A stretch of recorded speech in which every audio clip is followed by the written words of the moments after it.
Hello, and welcome to another Sundance Books and Music live stream. My name is Emily. I'm the assistant manager here, and I am very happy to introduce today's speakers. Today, I have the privilege of introducing BJ and Henry Hollars, whose new book, Go West, Young Man, A Father and Son Rediscover America on the Oregon Trail, is available now. If you have any questions for BJ and Henry during today's live stream, please leave them in the YouTube comments, and we will get to as many as we can. BJ Hollars is the author of several books, most recently Go West, Young Man. His work has been featured in the Washington Post, Parents Magazine, NPR, and elsewhere. He is the recipient of the Truman Capote Prize for Literary Nonfiction, the Ann B. and James B. McMillan Prize, the Council of Wisconsin Writers Blythe Derleth Award, among others. He is an associate professor of English at the University of Wisconsin-Eau Claire. Henry Hollars is the illustrator of Go West, Young Man. His work has been featured on the Family Refrigerator and elsewhere. He is the family record holder for the highest jump on the backyard trampoline. Additionally, he has endured a 2,500-mile road trip with his father. Please welcome to the live stream, BJ and Henry. Well, thank you so much, Emily. We don't like to brag, but that is all true on his front. So yeah, you can certainly check it out. We'll live stream some trampoline footage following the show. That would be appropriate. We'll see. But more seriously, hello, everyone, and welcome to BJ and Henry and BJ's reading and conversation on our new book, Go West, Young Man, A Father and Son. A son and father. Rediscover America on the Oregon Trail. So the 2 weeks recounted in this book were the best 2 weeks of our lives. His life. And that concludes most of our pre-planned shtick. But on a far more serious note, we want to take a moment to acknowledge that here in Eau Claire, we are on the sacred and ancestral lands of the Ojibwe and Dakota people. And in Reno, where a lot of folks are tuning in, it's my understanding that you are on the ancestral land of the Paiute, Shoshone, and Washoe people. So prior to our journey along the Oregon Trail, we may have overlooked such important information, but now we know better. And being mindful of our past and our place within it is but one of the many lessons we learned throughout our 2,500-mile road trip from Eau Claire, Wisconsin to Oregon's Willamette Valley. Now, for those of you whose knowledge of the Oregon Trail doesn't extend much beyond the oh-so-famous computer game of our youth, in which we shot more meat than we could carry, forded the river when we should have taken the ferry, and eventually died of dysentery, allow me to give you a very abridged version of the real history. You see, from 1846 to 1869, the Oregon Trail transported some 400,000 immigrants to the West Coast. Some traveled for gold and God, others for farmland beyond the Rockies. Most immigrants were middle class, not so rich that they were satisfied with what they had, but not so poor that they couldn't afford to outfit a wagon for the journey. Over 25 years, some 65,000 immigrants died along the way. That's the entire population of our town of Eau Claire, which is why today the Oregon Trail is known as the world's longest graveyard. By some estimates, a body was buried every 80 yards along the way. So that's the history, or at least a small part of it. But what Henry and I are going to talk about tonight is the contemporary story, our story, what we discovered about ourselves and our country while retracing the trail 150 years later. So to begin, why, Henry, following the final bell on the last day of kindergarten, did we decide to embark upon this journey to retrace the Oregon Trail? Well, because you made me. Because I made him. And one day he's going to thank me for it. As for why I struck out on the trail, I saw it as my last chance to steer us clear of the trappings of 21st century technology. You see, for too long, I'd found myself clicking and swiping and scrolling my way through my days and losing cherished minutes with my son. I wanted to take us to places beyond the cell phone reception. And sometimes we actually found those places. But the other reason was because I hoped to rediscover America and Americans along the way. I need not remind you that 2018 was a pretty contentious time in our nation's history, as was 2016, as was 2020. While a part of me hoped to reaffirm my convictions for what I believed to be the promise of America, another part strove to do the harder thing, unsaddle my high horse, stand down from my soapbox, and allow a difference in opinion to serve as the opening salvo to a conversation rather than the final word. Easier said than done, but easier done too in the presence of a child. just want to share my screen really fast so we can share a few photos related to the trip. There we go. So in the fall of 1960, John Steinbeck, pictured here, drove his own camper truck cross country to answer a similar question. What are Americans like today? Fully aware of his daunting charge, Steinbeck solicited the help of an unlikely sidekick. A French poodle named Charlie. A French poodle named Charlie. In establishing contact with strange people, Charlie is my ambassador, Steinbeck wrote. I release him and he drifts toward the objective, or rather to whatever the objective may be preparing for dinner. By breaking down social barriers, Charlie more than earned his keep. A child can do the same thing, Steinbeck added, but a dog is better. Maybe in most cases, but John Steinbeck never met Henry Hollars, who was our secret weapon in diffusing many a tense situation. People, thankfully, still think twice before being a total jerk in front of a child. So in the summer of 2018, Henry was indeed a full-fledged child, as evidenced by this video I will now play for you, just 30 seconds or so. We did our first Facebook Live while we were in a hotel in Boise, a rare hotel. And watching this 3 years later, it's sort of stunning to see the change in who we've become. So I will play just a few seconds so you can get a sense of who we were en route along the Oregon Trail. Except my cursor just vanished. There we go. Fast forward. Hi. Hey, we think this is working. First timers over here. So yeah, I think folks can ask questions if they want. We're still getting adjusted to the fact that we can see ourselves reflected back on the screen. So go ahead and type some in if you got them. We also have a little brainstorm list of things we want to cover. Our best moments. So what were some of our best moments that really stand out to you? I don't think. Okay, we just talked about this at dinner, remember? Remember the day we just stopped driving? Yeah, so we were just like, I'm going to stop driving. So we just stopped driving because we were going to have to drive like half an hour more. Right. We had a crazy long day. It was following a big stormy night where we slept in the car and we were. That's probably sufficient for our purposes tonight. But who were those people? I do not know. I love those people. I want to find those people again. And these people right here as well. Here we are in Alcove Springs, Kansas, the site of where the Donna Reed party slept and where they saw their first casualty, 70-year-old Sarah Keyes, whose body is still buried there somewhere between the swales. Hit it, Henry. There we go. And this guy whose hair is doing a pretty spot-on impression of Chimney Rock, the most recognizable geological feature on the trail, and the rock that allowed immigrants to give a big sigh of relief upon seeing it, proof that they were headed in the right direction. Or these guys right here at Scotts Bluff, another well-known feature along the trail. Or this guy, and I love this photo. Here we are at Guernsey, the Guernsey Ruts in Guernsey, Wyoming. Just imagine the tens of thousands of wagons that had to go through this exact bit of land to form these ruts and leave their mark on the earth. Finally, these guys who were getting a little goofy by the end of the trip. I want you all to note that red hat. It's going to play a rather large role in the piece we're about to read to you. So I will shut this down now. And since we can't be the people you just saw anymore, you're gonna have to settle for us, the people we are today. So what we'll do now is our best crack at a reader's theater. So we ask you to sit back, relax, and join us for 3 brief scenes from the greatest 2 weeks of our lives. His life. One day he's going to thank me.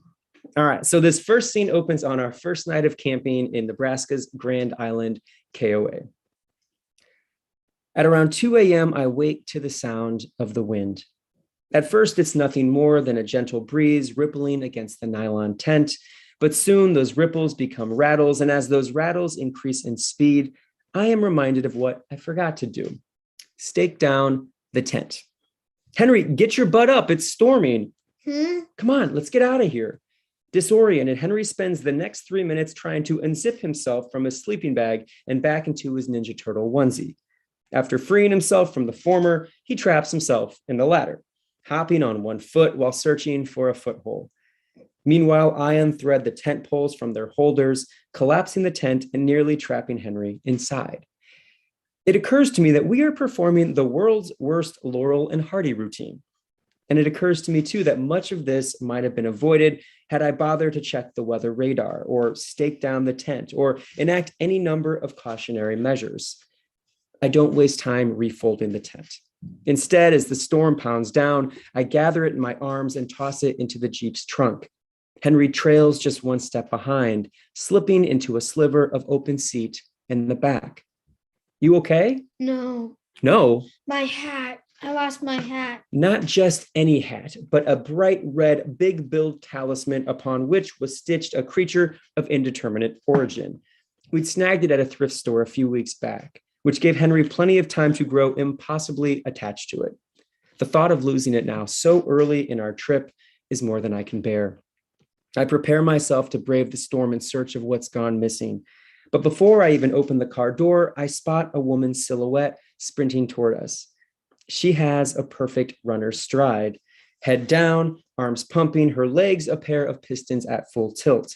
Backlit by lightning, the woman reaches our passenger side door. Arm raised, she reveals the red hat in her hand. "Is this yours?" she hollers over the sound of the wind. I jump out of the driver's seat and run toward her, gripping the soggy hat in my hand. "Thank you," I shout. "No problem," she shouts back. For a moment, we stare at each other as if trying to retrace all the decisions that somehow led us to this encounter. We both know we'll never see each other again, but also that in this instant, we see each other fully. In the 30 seconds we share, I come to know her like a sister. Would you believe me if I told you that I read her entire biography in the contours of her rain-slicked face, and that she came to know my own story similarly? Yet rather than admit such a miracle, we simply retreat to the safety of our shelters. "Buddy, look what that lady found," I say, returning to the driver's seat and handing the hat back to him. Thanks. He's back to snoring within seconds. So we were pretty green back then, rookie mistakes all around to be sure, but over the next 10 days, we learned a ton of lessons everywhere we went. We learned lessons at Fort Laramie, Chimney Rock, Independence Rock, so many places in between. But beyond the history lessons, we also learned a bit about the nature of our relationship. Like how my dad freaks out over dumb stuff. Like how I sometimes freak out over dumb stuff and stuff that didn't seem all that dumb at the time. So the scene picks up several days later. We are in the sweltering deserts of Idaho, and we can laugh about this scene now, several years later. After concluding a brief stop at Register Rock, Henry and I hop back into the car in preparation for the final 200-mile leg to Boise. Yet upon starting the engine, I notice an unfamiliar message scrolling along the Jeep's display screen. Well, that's weird. What's weird? The screen says oil change recommended. What's that mean? Well, if forced to wager a guess, outside the brown desert sizzles at a sweat-inducing 91 degrees, though inside the vehicle, the temperature gauge climbs even higher. What do? We sit tight. Nothing to worry about yet. Cut to my nightmare. A red-headed vulture soaring over our vehicle, followed by Henry and me dragging our dehydrated bodies through the rattlesnake-infested desert, gasping for water as the sun sinks over the cacti. In an attempt to avoid such a fate, I put the car in park, merging into traffic while glancing the mighty Snake River off to my left. The mere sight of it reminds Henry that he's thirsty. Hey, Dad, can I drink from this water bottle? Sure, just screw the cap back on when you're done. No problem. Dad, Yeah? I can't get the cap on. What do you mean? I mean, it won't go on. Calm down. Everything's going to be, at that moment, a new message scrolls across the Jeep screen. Oil change required. Henry, I need you just to figure it out. But Dad... Look, I'm going 80 miles an hour here, and apparently we require an oil change, so I need you to do the one thing I can't do for you right now. I need you to screw on the lid. But I tried. Henry, you're 6 years old. You are a kindergarten graduate. I know you can do it. Henry gives it another try, though when he catches me glowering in the rear view, any last vestige of water bottle cap twisting confidence immediately vanishes. What follows are the longest 2 minutes of our lives. It's not like you're cracking a safe, Henry. It won't go on. It's all about threading. Just match the threading on the cap to the threading on the bottle. I am. Henry, you survived a storm, remember? And you climbed to the top of Independence Rock. You swam in a hot spring. You explored a cave. You can do this. Just turn it to the left. That's what I am doing. In hindsight, I probably should have just screwed on the cap. How easy it would have been to pull to the side of the road, guide him through the careful art of water bottle cap screwing, and then continue on our way. Instead, I take another approach, screaming at the top of my lungs, Henry, someday daddy's not going to be here to do it for you. Don't you understand? I'm trying to make you self-sufficient. I'm trying to prepare you for this unforgiving, God-forsaken world. Wait, are you not going to be here for me? Rather than engage in a candid discussion on the average human lifespan, I begin a glorious backpedaling. Like when you go off to college or whatever. Oh, I thought you were dying. Let's just focus on the cap for now. All you have to do is turn it to the left. Please, show me you can do it. Summoning a bit of magic we could have used 5 minutes ago, at last the threads align. I did it! Darn right you did. The problem was you told me to turn left, but I actually had to turn right. I realize he may be onto something, but rather than fess up and lose credibility forever, I do the fatherly thing and lie like a rug. I meant my right, which is your left. But that doesn't make any sense. All right. How about this? I was teaching you a valuable lesson. Don't drink water? No, never under any circumstances listen to your father. In the time it takes most people to screw on a water bottle cap, our lowest moment becomes our highest. Henry cackles at my stupidity. Since it beats crying, we laugh until the road runs out. We leave the dust behind, the ghosts behind, and make this mile a memory too. So you'll be glad to know that we eventually made it to Boise. 200 miles later, barely, we made it there. We pulled into a Jiffy Lube. We kind of explained the situation. There was a guy named Dave who helped us out. He seemed very kind of gruff, not very interested in helping. He was concerned that it was a rental vehicle. And so he thought, we're never getting reimbursed for this oil change. Are you sure you want to do this? And I explained to him, look, my son and I are trying to retrace the Oregon Trail. We got to get the coast. We got to do this. And he kind of changed. He goes, give me the keys. Took the keys. Did whatever mechanics do, magic, came back and said, I topped her off. You're good to go. You're going to make it to the coast. I was like, well, thanks, Dave. What do we owe you? And he goes, nothing. Just send me a postcard along the way. And it was so cool. We met a lot of people like that. I actually just called him up again. We kind of kept in touch a little bit. A couple months ago when the book first came out, I let him know the book's out and he goes, equally gruff, fantastic. I'm going to order 8 copies, click. It's kind of the same deal, but it was just so cool to connect with him again. Just this random interaction of which we had many turning out so cool. And you'll be glad to know too, that Henry eventually forgave me for the whole water bottle cap incident, the proof of which was revealed to me on Father's Day, a couple of days later. We woke early and as soon as the light hit his eyes, he ran me to the Jeep. We opened it up. He opened his backpack and he handed me this composition book. You see, the whole trip, I'd been driving, he'd been in the backseat kind of writing away in this, and he would never let me take a peek at what was going on here. And then suddenly I understood why. Do you want to tell them what you were doing with this book the whole time? I wrote him a book for Father's Day. He wrote me a book for Father's Day. So all this time I thought I was the one writing the book, and it turned out he wrote the better book in the backseat in this composition book. He'd even gotten a couple strangers to help him out with some of the bigger words he didn't know. Don't talk to strangers, but also I guess sometimes talk to strangers. Do you remember the line I love the most? I like when you draw a big world with me. I like when you draw a big world with me. You will not find a better line in my book, I assure you.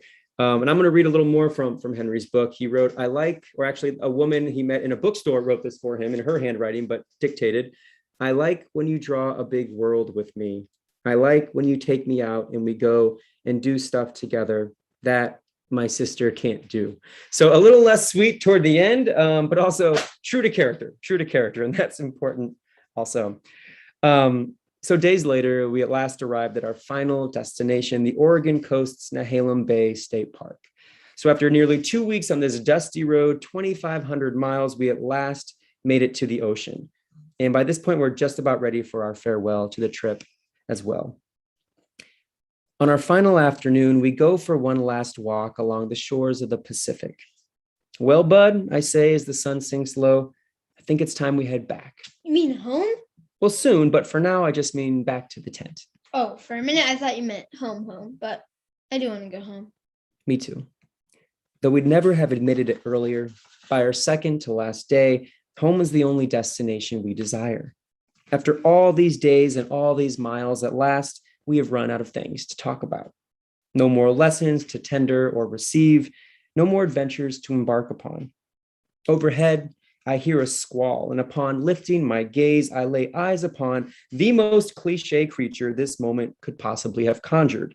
Here, at the end of our journey to rediscover America, we see a bald eagle soaring, majestically, no less.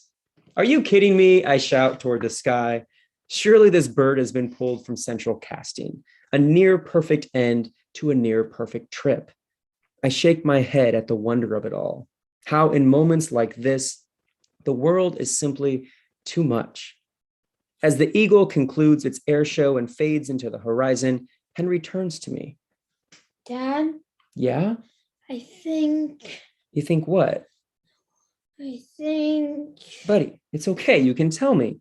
This is the moment I've been waiting for. Not some eagle soaring, manufactured, made for TV moment, but the one in which my unconditional love for my son is made clear to him and his is made clear to me. This is the moment that will forever bind us to some unknown plane, one half as high as heaven and twice as deep as the Platte. Henry looks at me, drawing upon his wellspring of strength. well, I just think. Yes, my son, what is it? I think I'm finally sick of you. I smile, sigh, slap an arm around his not so small shoulder. You know, bud, I think I'm finally sick of you too. And what better place to end with the most honest moment of all? A few quick thoughts we'll share with you before we get to the question and answer. And by all means, please take this time to pop something in the chat there on YouTube. We'd love to take your questions. But the title of this presentation, which we really haven't talked about, is Make Every Mile a Memory. And that was this incredibly fortuitous phrase we came across when I was picking up the rental Jeep. Driving back from the airport, I was really nervous. We're about to do this huge thing, last day of kindergarten, and I'm behind this dump truck. And there, on the bumper sticker of the dump truck, it said, "Make every mile a memory." And it was like the perfect slogan. And so we thought about this in the good times and the bad. Make it a memory. Make it a memory. And we're so glad we should get that bumper sticker. It was very good life advice. There were a lot of lessons we learned along the way, and perhaps we'll get at this in the Q&A, but just to kind of highlight it, when we were on Father's Day, the day I got the composition book, we were staying with a friend in Portland, and the night before she was asking about the trip and what we were learning, what we were doing, and I shared the story of Dave, and I shared the story of this woman who gave Henry $5 to buy a souvenir, and all these just really generous people, and it was just what a great time we were having. And she said, "Well, that's awesome. I'm really happy for you, but have you considered how your trip might be different if you weren't a straight white guy with a 6-year-old?" And it was this really powerful moment, you know. I mean, most of this trip, I was trying to talk to Henry about, you know, Indigenous people and the exploitations wrought by the immigrants and on and on. But at no point had we actually looked in the mirror and talked about our own privilege in relationship to this trip. So that was a really big lesson, and a contemporary one, which I think is really relevant to today, of course. And there was one other really powerful moment that I just like to share at some point. We met a guy named Randy who we didn't really know all that well, but he said, you know, get in my car. I'm going to show you something cool. So all right, whatever, we'll do it. And we went deep into private land. I've never been so deep into private land. It's creepy. It was kind of scary, you know. We didn't really know the guy. Well, he was very nice. Turns out he was the super cool guy. And so, you know, there's no cell phone reception out there. It's like we're getting more, there's no road. We're not on a road. We're just driving through land. And we get to a gravestone for a young man named Joel Hembry, who was 6 years old. He was 6 years old, just like Henry was, who died. A wagon wheel crushed him. And his parents had to bury him right there. He never went a single foot beyond that point. And so just to think that Henry might have been the only 6-year-old in history to visit the grave of this 6-year-old Joel Hembry was really a moving experience, you know. And there were a lot of graves we saw along the way and these sorts of things, but Joel Hembry was the one that really stuck with me, you know, and thinking of his parents and just having to continue that journey the next afternoon. You know, the wagon train waits for no one, and that was true in that case as well. So those are just a couple of the cool moments we saw. Went into caves, we climbed to the top of Independence Rock. I found a cave writing, which was cool. He found an etching in the cave that, according to Randy, no one had ever seen before. So that was pretty cool. Got ice cream cones as big as our head in Farson Mercantile in Farson, Wyoming. So drove about 2 hours out of our way for that. It was worth every minute of it. Make every mile a memory. But that's kind of a couple of things I wanted to add. So I hope you all have some questions for us. We would love to do our best to answer them. Well, thank you so much for sharing. That was great. And I loved all of it, and good acting and timing and everything. Thank you. I have a question. So I know you said you went on this trip. Henry, you went because he made you. But why did you choose the Oregon Trail? Is that something you came up with together, or is that something BJ you came up with? I kind of led the charge on that one. And, it was a weird convergence of things, one, we played like the card version of the Oregon Trail computer game. They made this new like card version with some friends. So it was already a card game. It was in the back of my head. And then we were at church on Christmas Eve, and Henry and the children's choir was singing We Three Kings. And there's a line, westward leading, still proceeding. And there's just this weird like click. I'd been really concerned about the screen stuff and how, I thought, pretty soon my kids aren't going to recognize my face. I'm not going to recognize their face. I'm just always doing this. And this felt like a direction in which we could maybe get away from the cell phone towers a little bit, learn a lot about our past, our history, our privilege, and also hopefully some contemporary lessons as well. So it was kind of the convergence of all these things that ultimately took us on the Oregon Trail. Wow. Yeah. We do have a question from Jan Larson. Oh, yes. It's for Henry, but really both of you could answer. She wants to know, what plans do you have for your next adventure? Ooh. Well, I think the first one is just get through this. And what? You said we could go do something fun after this. Yeah, we're going to do something fun after this. So there's a little bribery involved. Henry's got us on a Switch game. We might take an adventure all the way to Target tonight. It's funny. And thanks, Jan. Jan was a huge inspiration. And there's a quote I always butcher, but maybe you can put it in the chat, Jan, about, how sailors, chart their course in the stars or whatever it was. I'm butchering it. But Jan has a really powerful experience with her own family in a sailboat, and just like doing the wild thing and sitting with her and talking with her one day about that. I just realized like the time is now. We can't wait to try to do this later when Henry grows up or something. And I'm so grateful. Like 72. We don't want it when you're 72, because I'm going to be much older and I don't know who's going to drive the car at that point, but it worked out great to do it when he was 6, because obviously, we're different people now, but at 6, like I was still the cool dad. Like we could still just have super fun times together at every turn. There were no conflicts. There were no switches and not too many screens to worry about. So it was just this perfect little thing. So we had plans for maybe my middle daughter and I to try to do the Lewis and Clark Trail, my youngest daughter to one day do the Santa Fe Trail or one of the other trails. None of that seemed to be of interest to them so far. I can do another one. I'd do another one. My dream, and I'd like to put it on the record here, so we have it recorded, is, in 20, 25 years from now, we retrace the trail again. He's driving, I'm in the passenger seat, and we write the follow-up book to. We should get the same car. Same car. Pay $500 to get this. We'll see how the car's doing at that point. We named the car. China. Maybe. Like it's probably going to be China. It might be somewhere else. We don't know. The car was named Bullseye after the horse in Toy Story. So we'd say ride like the wind, Bullseye, and then, power through to the next state. Yeah, that's great. And that's a great idea. And you could write a sequel to this book. There you go. Go West, old man, I guess would be the best. Yeah. All right. So we have another question. This one's from Brendan. I'm going to say Todd. Tote. Yes, Brendan. Hey, Brendan. I almost said that. I would have been right. He says, BJ, I read somewhere you used to be really into coming of age stories. Do you think this classifies as one? Was Henry too young or were you too old? Oh, such a good question. And Brendan, I know from the undergrad days, and no one's probably done more for my writing than him over the years. And he's read drafts of this.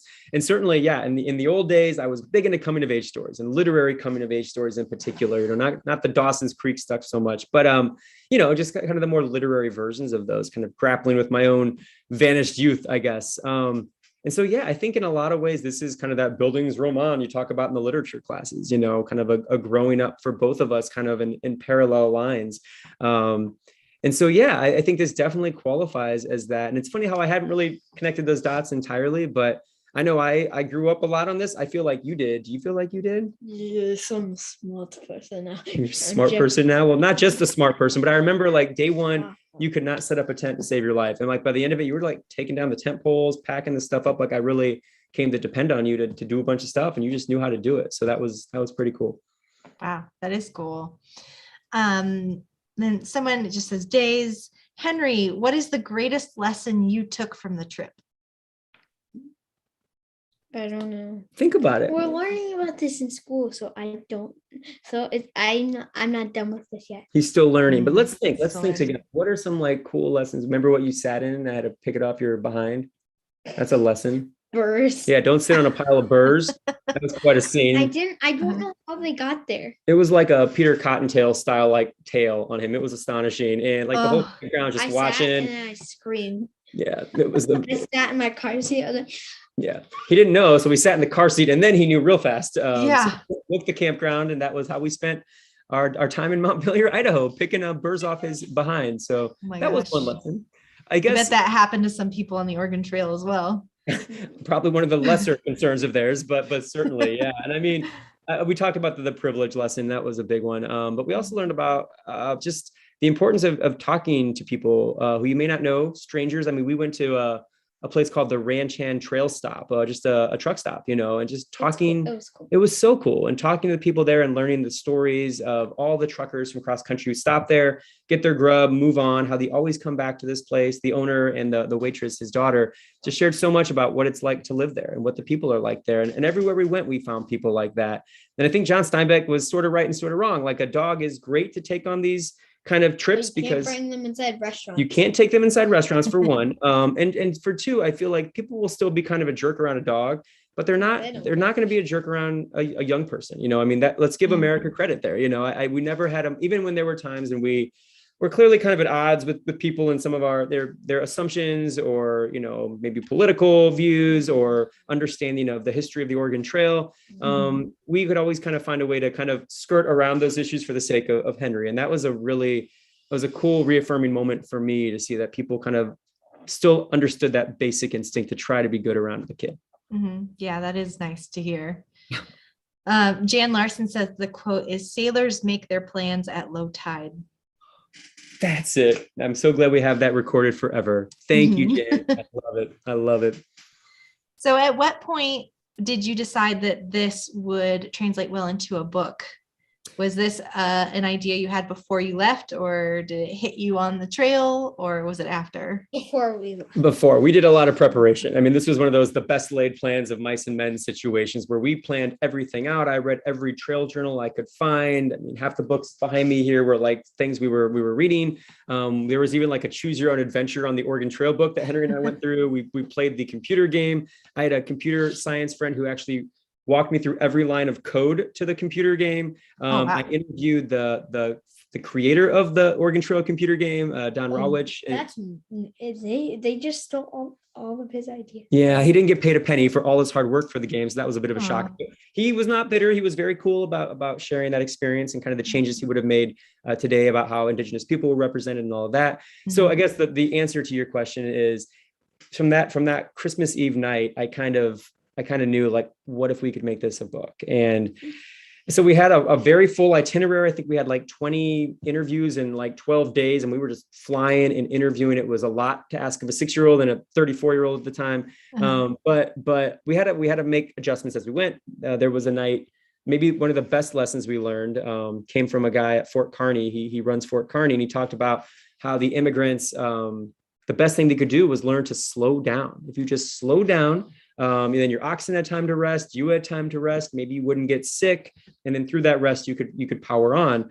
And so this was the night after the storm. I hadn't slept a wink. We'd driven 400 miles. It was 95 degrees. And we were in a place called Sidney, Nebraska, and we're getting gas and we're just like dying, and I look up next to me at the gas station, there's a sign on the marquee of the Days Inn or whatever. And it just said pool. It said pool. And I said, Henry, what if we just like stopped here for the night? And it was like the greatest thing that ever happened. We swam in a pool. The dust just flew off us. We walked across the parking garage and went to the Walmart, opened the cold cooler doors and just like stayed there for 5 minutes. And just watch Disney. Got a kid's cuisine and watched some Disney Channel. Like every moment of that was just, it's so vivid in my memory. And it's so silly because of all the things we did on this incredible journey, this is like the least among them. But for whatever reason, that's the memory that really sticks. Like knowing when we've had enough, knowing we got to make a change to reroute the course. Mm-hmm. Yeah, and indulging in some simple comforts. There you go. I still wonder what that place would have been. Would it be a good Oh, we were supposed to go to this like state park campground, and it looked a little sketchy. So I wonder, but I'm also glad we didn't have to find out for ourselves. Yeah, could have been a very different kind of book. Very exactly. Do either of you have advice for parents and kids who are going to be setting out on long road trips together, maybe traveling for the holidays or on this kind of journey of discovery? Well, we have to drive 18 hours just together during Thanksgiving. We've got some driving coming up. Yeah. So what advice do you have for parents to help their kids have a good time in the car? Bring 500 million books. There you go. Thank God I didn't say screens. I was so sure he was. Yes, that is exactly the answer. That's what I'm doing. I'm not bringing any screens. I might bring Animal Crossing. Okay, fair enough. Maybe one screen. And on the note of books, Sundance Books, I believe, is selling a lot of copies that can be shipped to you. So that would be a good plug for the bookstore. Absolutely.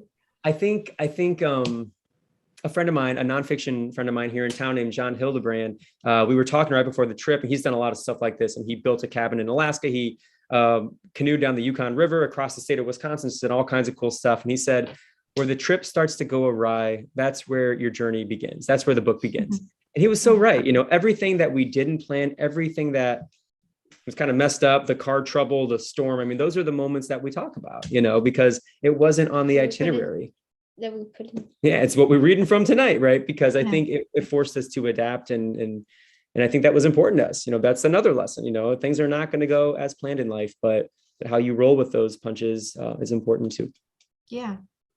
And so, Henry, what was your very favorite thing you did on the trip? Do you remember? The hot springs. Yeah, it was a good day. That was so fun. Oh, yeah. Or what's it called? Ice cream? No. Douglas, Wyoming. Oh, do you want to share why Douglas, Wyoming was so fun? We like a bunch on all of these KOAs. They had like mini putt-putt and really roughing it. Yeah. And we just brought like a summer sausage, and every time we made a hole, we had a piece of summer sausage, and that was dinner. Yeah.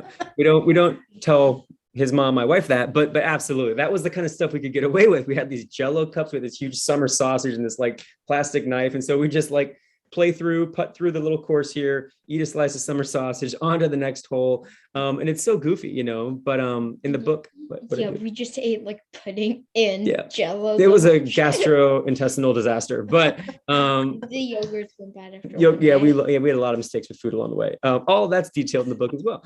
That's why it's not a cookbook. But what I wrote in that chapter was, and it's kind of a little macabre, but that when I was going to sleep that night, we just read some Wayside Stories that kind of became the book of our trip. We'd read those before bed and just laugh in the tent and kind of fall asleep. So funny. But I viewed that as like a deathbed day. Like, on my last day, I think I'm going to think about Douglas, Wyoming. Home of the jackalope that was invented there. Wow. And so just a weird place where everyone was so nice, and like over the loudspeaker it was like, free ice cream if you come on over here, and let's go play some golf. And it was like everything we'd missed and needed was just right there waiting for us. So yeah, you never know where you're going to find that perfect place, but we found it in Douglas. Yeah, that's amazing. This whole thing sounds amazing. What a great idea. And Henry, do you think that you might want to be a writer? I know you've already written one book, but when you grow up? No. He hears me complaining though. I like writing like fiction stories on my school iPad, but that's it. Mm-hmm. Like Star Wars fan fiction is fun. There you go. Obviously. And the illustrations, one of the best parts of this book for me are the illustrations. So I'll just show you like one or two. This is a good one. At the start of every chapter, Henry has an illustration from the chapter. Wow. So this one's particularly good because it's us.